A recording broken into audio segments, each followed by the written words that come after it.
Hello and welcome to another episode of Three Questions. I am somewhere. Where am I? Another part of the planet, the Southern Hemisphere is where I'm at. And today I am with... Cassandra.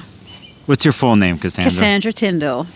Cassandra, good to see you and thanks for being on the Three Questions podcast. Thanks for joining me in the Southern Hemisphere. Yes, and even here in the Southern Hemisphere, Cassandra doesn't know the three questions. And I made sure of this. So like, have you ever watched any of the videos before? Like, no? All right, good. So before we jump in, I'm in the Southern Hemisphere. We're in a beautiful park here. Do you see a breeze or feel the breeze? I hope this ends up becoming part of our video. Like the winds inspire us and bring us messages. We're both very mercurial people, aren't we? You and I. The air element bringing us all the wisdom we need to share with the people. Yes, and maybe some smart aleck comments too, some sarcasm. Yeah, it's always good to be a little salty. Yes. All right, let's go jump to the first question, okay? Sure. What is your favorite astrological technique? Lunar phases. Lunar phases. And why is that? Is it... it's kind of quick to look at. It can tell you a lot with how basic it is. And in what way does it work for you? It's a few levels to it. I think one of the things, because of its simplicity, it gets a little overlooked. But what I find my favorite way to use it, especially the secondary progressed lunar phase, as a finisher or a definer of all of the other transits that someone may be going through. So there'll be a really sort of energetic difference between someone who might be in the waning phase versus the waxing phase and what that might look like. So if someone's having a Saturn transit, it's going to show up very differently in one phase than what it will at another. So is it going to be kind of reaching the peak of the mountain, or is it, I'm still at the bottom and I haven't moved yet? So I like it as a bit of a definer, an icing on the cake, or a funnel through which to look at everything else. Understood. Yeah, I use them in a quick way too sometimes. Delineating a chart, or even on the fly, I'll look at someone's natal sun moon phase, and obviously knowing what part of the phase. Let's say they were born during a full moon, or for me, disseminating moon, which is kind of a phase right after the full moon. Yeah. You can gauge some basically how one. I like to put it this way: the moon is trying to get the essential needs met of the sun in the relationship they do it, if they do it, or how they do it. That's a quick thing, but on the progressed chart level, it's just another level, obviously, and how it can also coincide with other transits. Yeah. You mentioned. So. Yeah, I like just how it kind of shows what someone's, I guess, intrinsic motivations are underneath all of the layers of the signs, the planets, the houses, the aspects and things like that. What is the sort of foundational quality, that sun-moon relationship, and how do they move with rhythm of time? Yeah, I'm a huge fan of moon phases. And on a basic level, just for those out there watching, if you learn, let's say, moon phases from the 8-part way of doing it, right? So it's not the 4, but the 8 different phases. It also is a basic training ground for learning aspects. True. Yes. Yeah. Right. So let's, for instance, if it was first quarter, which is a week after the full moon, that's a square. Yeah. Right. And then, full moon's in opposition, 180 degrees. So anybody learning phasal relationships in their charts with other planets, I mean, the great way to learn this on the base end is knowing moon phases. Yeah. And so many people, it's a fun thing to be able to do, just to look at a chart, sun-moon relationship, this is the phase. Yes. That just becomes such a filter from which to look at everything else. Yeah. I'm all about moon phases. All right. Thanks for answering the first question. That was easy. Yeah. Okay, so we'll jump into the second question. Sometimes I vary this one, but I think this one, it works in this instance. What is and what was your earliest memory connected to astrology? Okay, that's easy. If you're an Aussie, did we give away where we are on the Southern Hemisphere? My viewers know I'm traveling here, so they'll figure it out, yeah. So we used to have this show. I don't know if it still happens, but it used to be on Channel 10, and it was called Good Morning Australia, I think, or The Morning Show. Bert Newton, you if you're Aussie, you'll know. And Karen Morgold, she's still around, and she used to do these horoscopes. And in the school holidays, I used to wake up on a Monday morning just to watch the horoscopes, to see Karen Morgold with her hair and her soft, sort of whispery voice.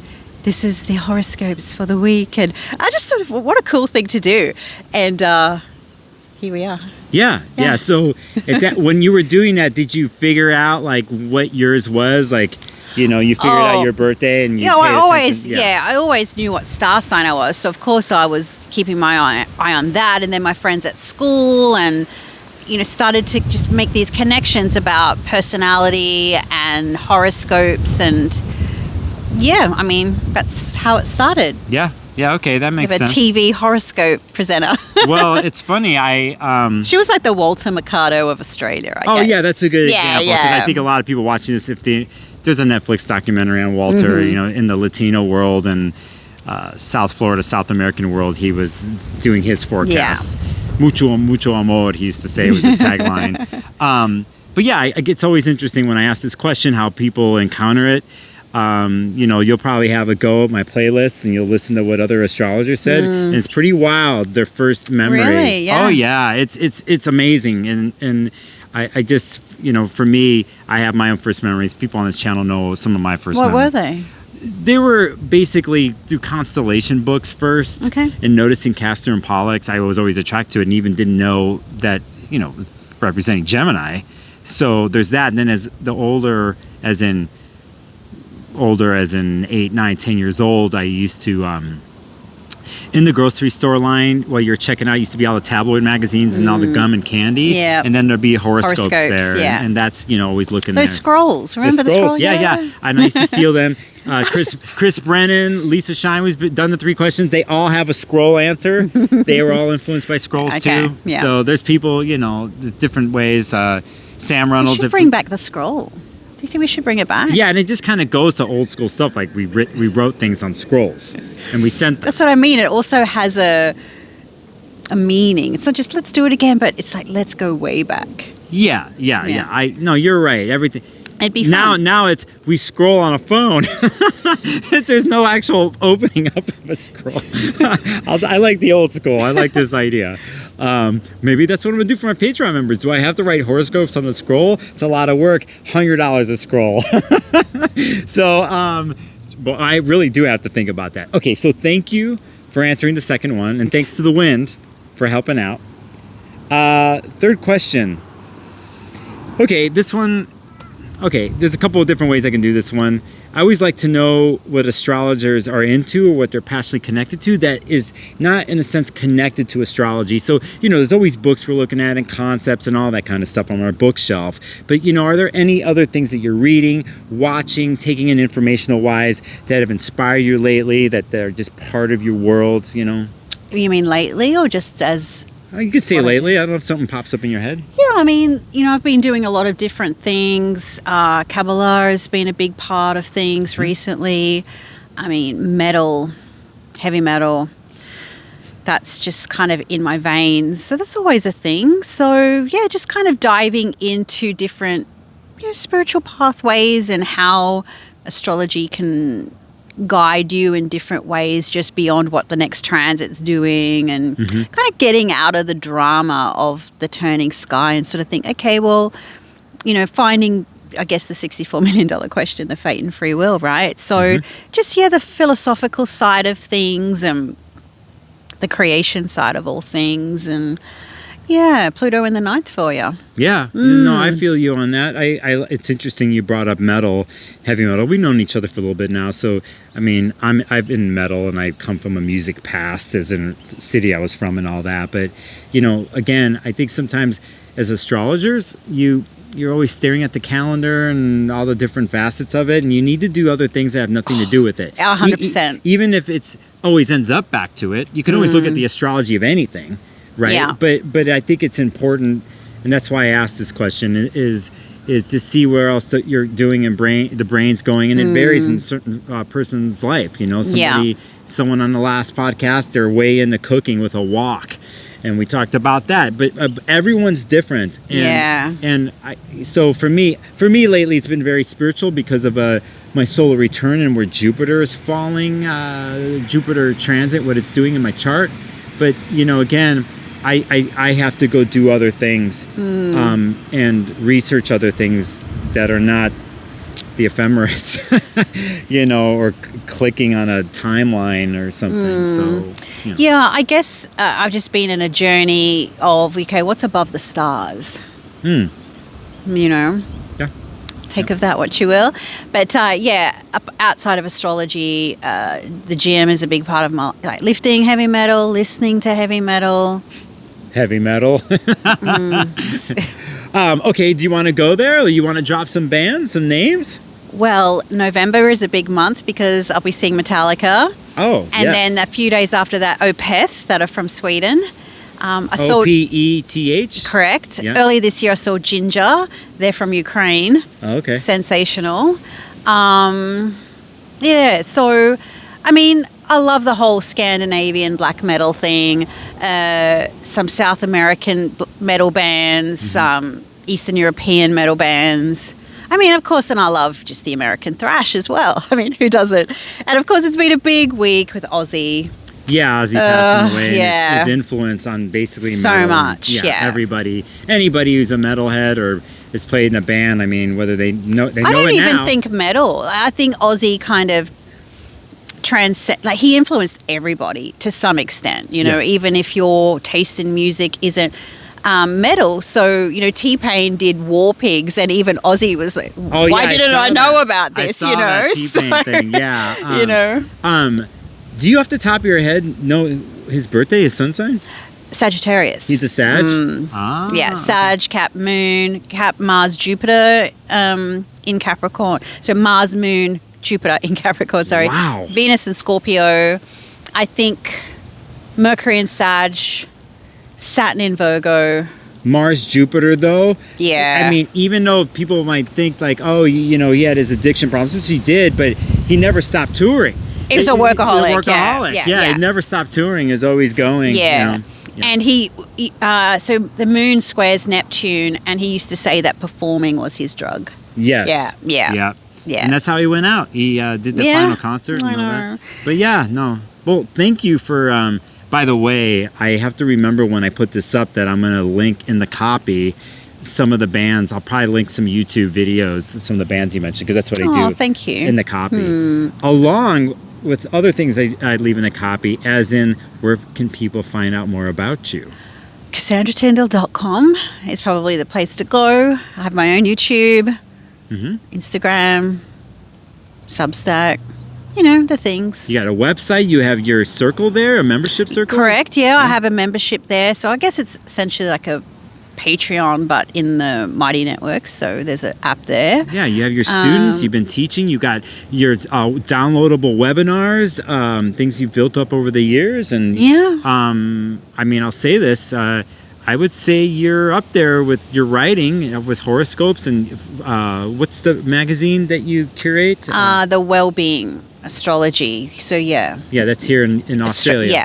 So we do that magazine once a year, but a good chunk of the contributors are from the US, international, what have you. So it's a bit of a global collab, which is so much fun to do, and to be able to invite people who want to write astrology. So hit me up. And I'll put that link in the copy. I think the last time I was here in Australia, I was with someone in the copy. The last year's copy was on the table.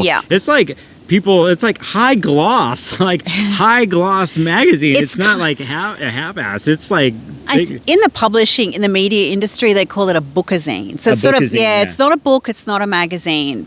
It's a hybrid kind of thing. So obviously the horoscopes each year they date, but a lot of the astrological articles that various astrologers contribute, they're keepsakes. You'll want to refer back to some of the information. You know, we've had over the years, you know, astrologers you'll all know. So, I'll drop that link. in the comments. Yeah, and obviously going to subscribe to your YouTube. That's under your name, Cassandra Tyndall. Correct? Yeah, correct. Yeah, there's my mailing list and all the things, you know. Yeah. That's a beautiful train in the background if you can hear it, which, by the way, I'll throw this in. For me, the thing I've been passionate about lately that's not astrology is travel and learning how to maneuver in places. And I love trains. I have a thing about trains whenever in my life where I've been in Tokyo and New York and Greece, Athens, all different places. The transit system, I'm happy, and I'm happy to get lost. And it's when I get lost and I'm lost in these transit systems is actually when I get some of my best ideas. It happened to me yesterday. I did it too. So I just thought I'd throw that in there because the train was going by in the background. So, Cassandra, thank you for going on the fly. See, it wasn't pretty straightforward. We had fun. Yeah. I hope we weren't boring. No. I think it's fine. And people who watch this are always interested because everyone's answers vary that I interview on here. So, well, if you don't know enough about lunar phases and you want to know more, I'd highly recommend that because it's so...